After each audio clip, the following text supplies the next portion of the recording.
en la rutina de la vida comunitaria. Otra de las recomendaciones está relacionada con un cambio efectivo de la cultura de participación en el largo plazo. Este cambio podría ser probablemente más eficaz que otras estructuras de participación. Sin embargo, esto no siempre es fácil, sobre todo teniendo en cuenta que las personas con mayor educación e ingreso son más propensas a participar en actividades cívicas que los que no se encuentran en esta situación.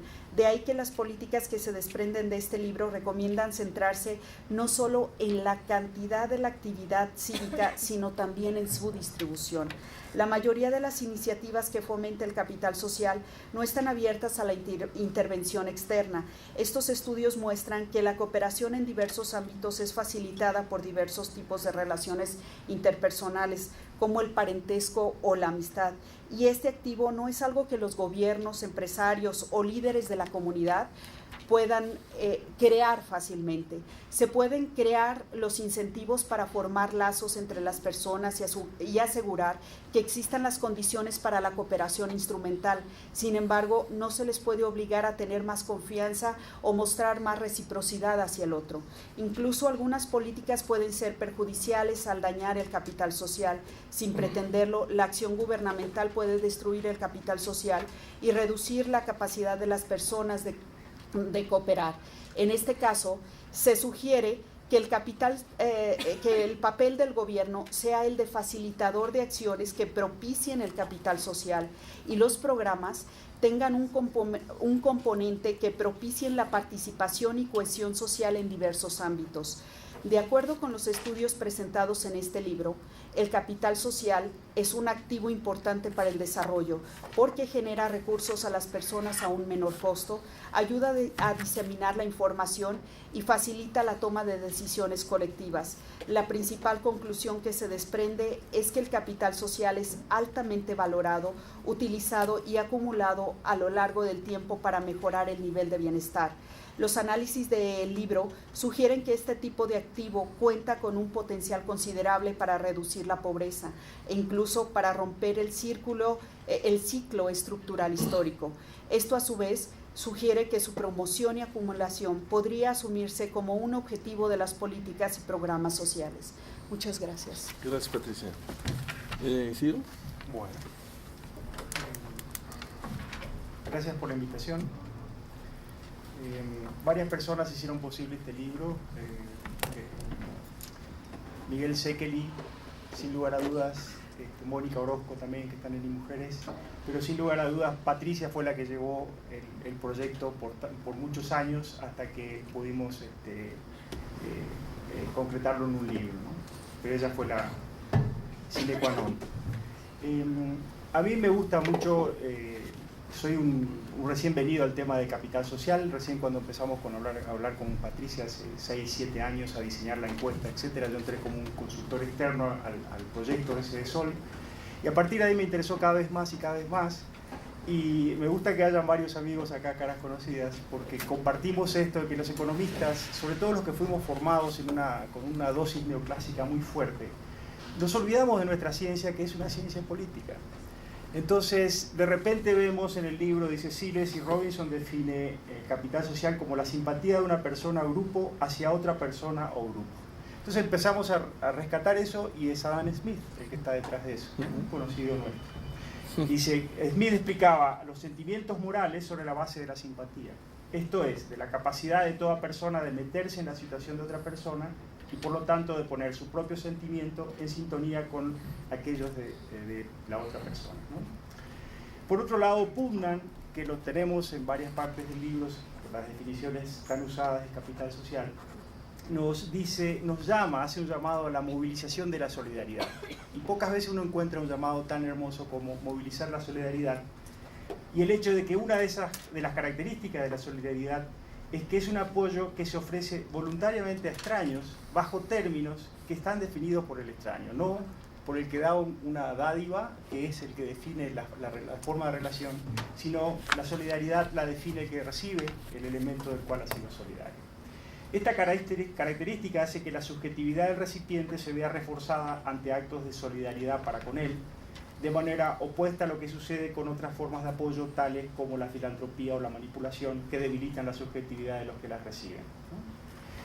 El tercer elemento, antes de pasar a unas diapositivas que traje, es esto se engarza en una nueva forma, me parece a mí, de hacer política social, que es ir más allá de las cosas que se ven.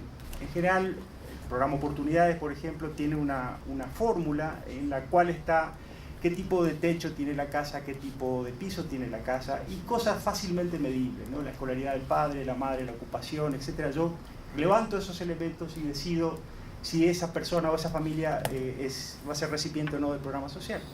Nosotros, en un informe que hicimos para Naciones Unidas con Luis Felipe López Calva en el 2010, llamábamos a mirar las cosas que no se ven.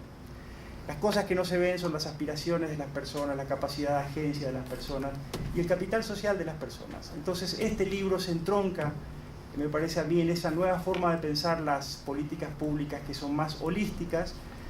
Los psicólogos, los sociólogos, etcétera, desde hace rato que lo piensan así, pero entra desde hace poco al territorio de los economistas, y los economistas tienen por alguna razón más prensa. Entonces, bienvenido sea que llegó a nosotros, ¿no? Hay programas en Latinoamérica, Chile Solidario, Familias en Acción, en Colombia, que toman en cuenta todo esto. Van a la familia, tratan de ver la familia de conjunto y tratan de hacer un plan junto con la familia. Entonces ya no son recipientes beneficiarios, sino son partícipes de metas en las cuales, junto con las personas que administran el programa, se fijan las familias y van cumpliendo, etcétera, etcétera. O sea, no son condicionantes, sino que son metas como si fuera una familia, ¿no? Entonces, por eso me gustó mucho el proyecto de Patricia. El Colegio de México fue la caja de resonancia para esto y estoy muy contento de haber podido jugar un papel en eso.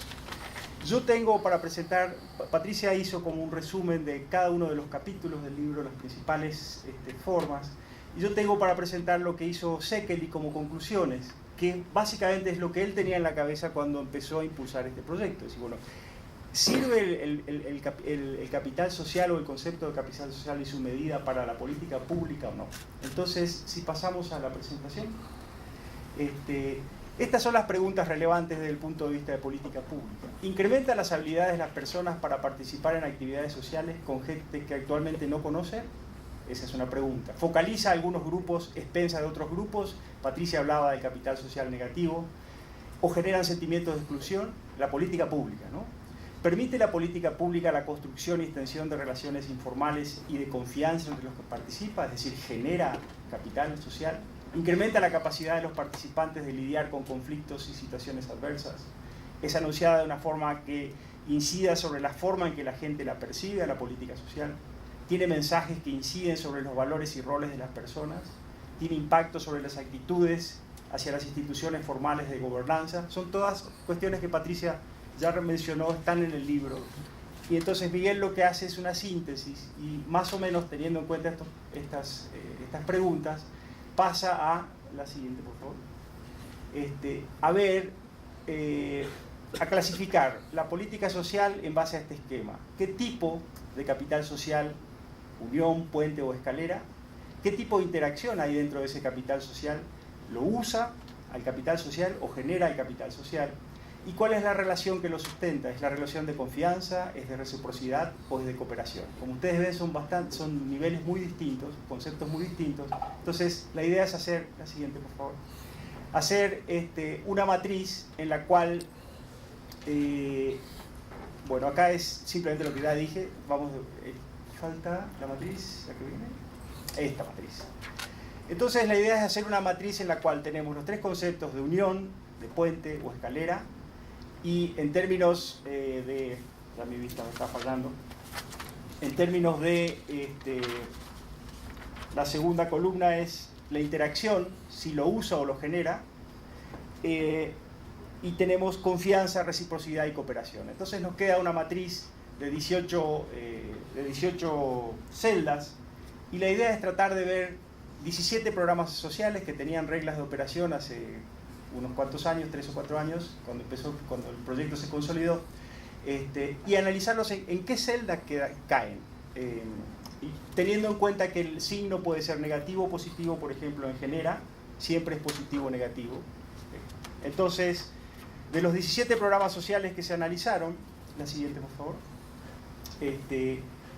vamos a analizar, por ejemplo, oportunidades. La idea es que genera capital de unión en el sentido, entre familiares tenemos una meta común que hacer para poder seguir recibiendo el apoyo de oportunidades. Entonces es un compromiso conjunto en el hogar y la idea es que genera mayor confianza en el hogar. Y acá simplemente hago la salvedad que hace Miguel en su síntesis, es que esto es lo que está en las reglas de operación, no cómo opera en la práctica el programa. Esto es lo que está siguiendo las reglas de operación. En términos de capital de puente, puede llegar a ser algo negativo, porque si algunas personas no fueron seleccionadas para el programa se pueden sentir excluidas de la política social y tener algún sentimiento de desconfianza con las personas que sí fueron. Entonces, pero también puede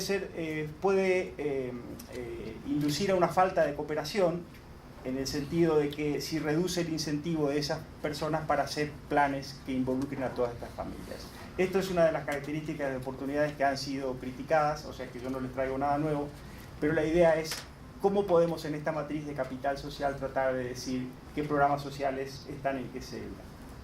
Si vamos a la siguiente, por favor. El tema de estancias infantiles, de acuerdo a las normas de operación, de vuelta, usa el capital de puente, porque junta familias que no estarían haciendo actividades en común y las juntan para proveer estancias infantiles.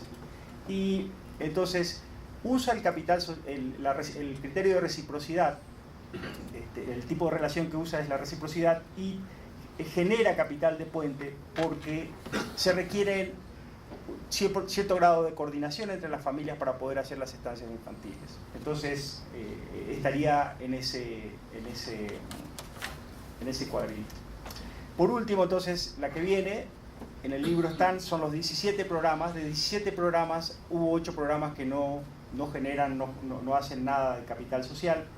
Y esta es la clasificación en la que terminó Miguel. Por ejemplo, el programa de empleo temporal usa elementos de unión por la cooperación para que el programa tenga lugar, ¿no? Oportunidades genera la cooperación entre las personas en el capital de unión, en las familias. En temas de capital del tipo puente, el único que se basa en relaciones de reciprocidad y que usa es las estancias infantiles. El resto se basa en relaciones de cooperación, el programa de empleo temporal, el 3x1 de migrantes y el programa de opciones productivas. En cambio, algunos otros programas generan capital social de puente, el abastecimiento rural, DICONSA. Ustedes saben que se tienen que poner de acuerdo a la comunidad relativamente para poder tener un almacén de ese tipo. El rescate de espacios públicos, las estancias infantiles y la atención a zonas prioritarias. Por último, de los programas analizados, de los 17 solamente escalera, o sea que genera un puente entre personas que de otra manera no se estarían viendo.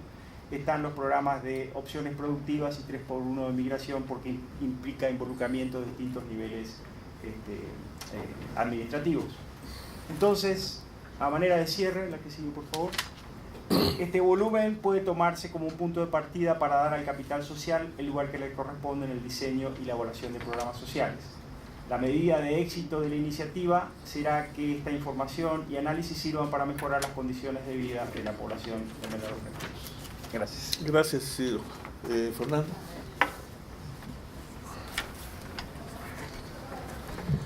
Muy bien, muchas gracias por la invitación. Es un placer estar aquí comentando este libro importante sobre capital social y política pública en México. Quisiera comenzar por una precisión. O sea, estamos hablando de capital social en el sentido de que es un activo, o sea, es un recurso de quienes pueden actuar juntos, ¿no? De quienes pueden asociarse por cualquier razón para ejercer una acción colectiva. La idea es que los grupos o las sociedades que pueden asociarse para actuar juntos pueden lograr mejor una serie de metas socialmente valiosas, ¿no?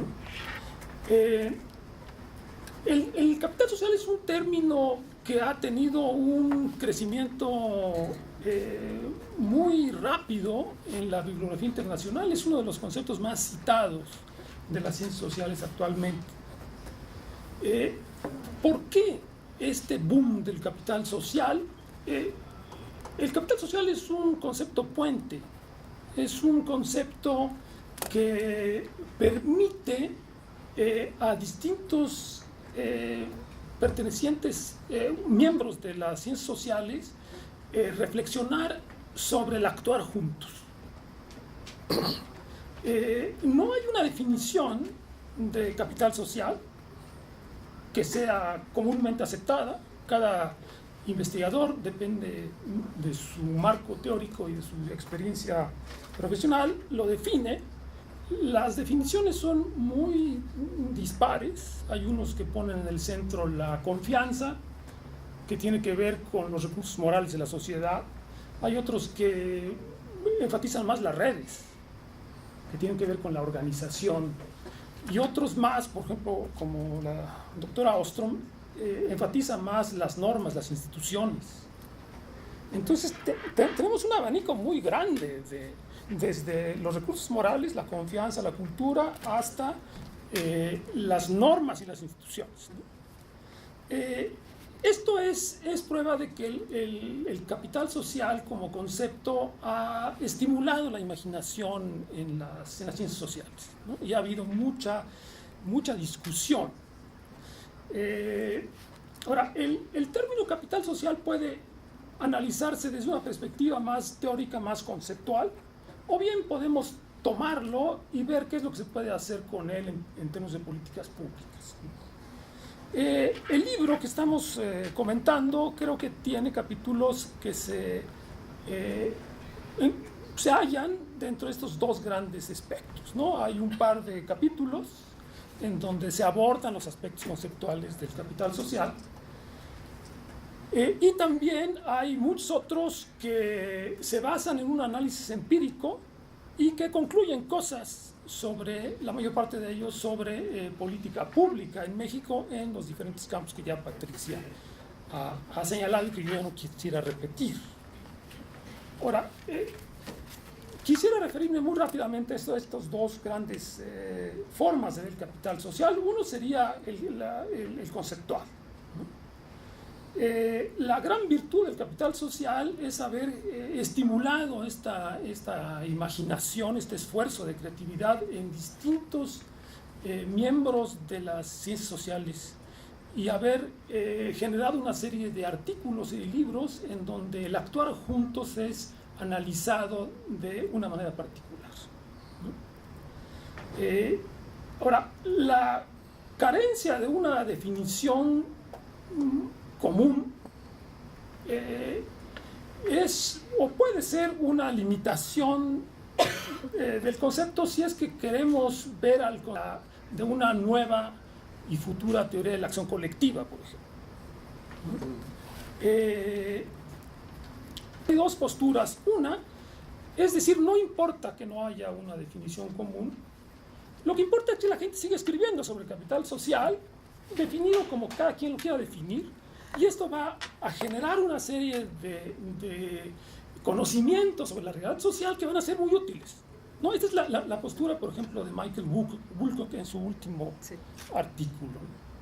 Yo pensaría que, además de esto, sí habría que avanzar hacia una definición de capital social que tuviera un mínimo de consenso y que apuntara en cierta dirección para que los esfuerzos muy grandes de muchos investigadores que están haciendo trabajo sobre este concepto en varias partes del mundo pudiera al final llegar a hacer aportaciones importantes para una teoría de la acción colectiva que está por construirse, ¿no? Entonces, en ese sentido me parece que aquí hay una brecha que recorrer, ¿no? Desde mi punto de vista, el capital social es la capacidad de acción colectiva, es el recurso que tiene la sociedad. En lugar de actuar juntos, en lugar de actuar desintegradamente, solos, desarticuladamente, podemos actuar juntos, cooperar, trazarnos proyectos comunes y lograr objetivos. ¿Esto qué es? Esto es acción colectiva. Entonces las redes, la confianza, las instituciones, las normas, es lo que permite que el capital social surja, ¿no? Y mi postura aquí es que cuando hay falta de definición común, la economía política nos ha enseñado que hay que ir a las concepciones más abstractas, ¿no? La economía política se pudo construir gracias a que se pusieron de acuerdo grandes pensadores en que la fuente del valor es el trabajo abstracto, independientemente de cada característica del trabajo. Con esa definición de valor pudieron construir un armazón teórico muy poderoso. Entonces yo me pregunto por qué en esta disciplina social, de capital social, no puede haber una definición de consenso que pueda ir construyendo de manera más orgánica todos los esfuerzos. Entonces yo creo que sí, este sería el camino, y no decirnos, no, mejor que cada quien defina como quiera, que van a seguir trabajando y así vamos a tener muchas aportaciones de muy distintas naturalezas, ¿no? Es mi postura personal. Después, en lo que se refiere a la política pública, el capital social es una categoría, creo que bastante útil.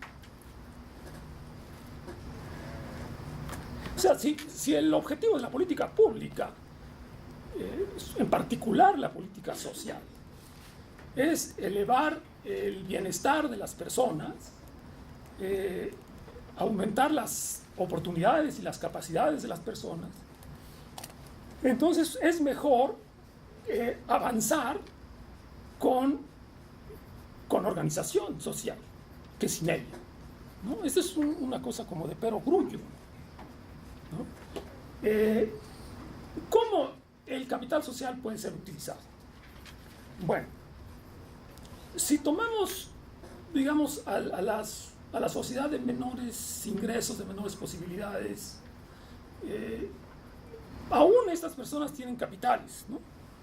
Tienen su capital humano, tienen ciertos recursos, ¿no? Las investigaciones que yo he leído sobre capital social indican que el capital social potencia los otros capitales de las personas, ¿no? Y esa es, creo, la gran contribución del capital social.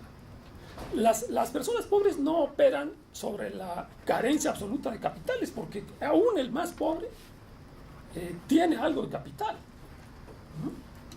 Entonces, de lo que se trata es de que la política pública logre aumentar los capitales o activos de las personas de bajos ingresos y generar condiciones para que de manera más organizada, o sea, con capital social, puedan valorizar esos activos.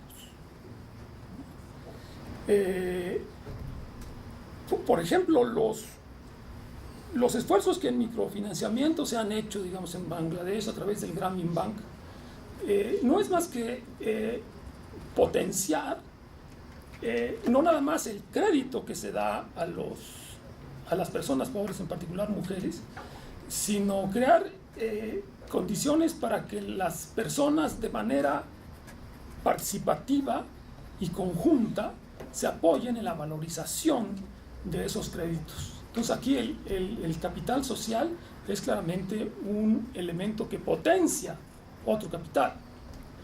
Se pueden dar ejemplos, por ejemplo, de grupos campesinos o rurales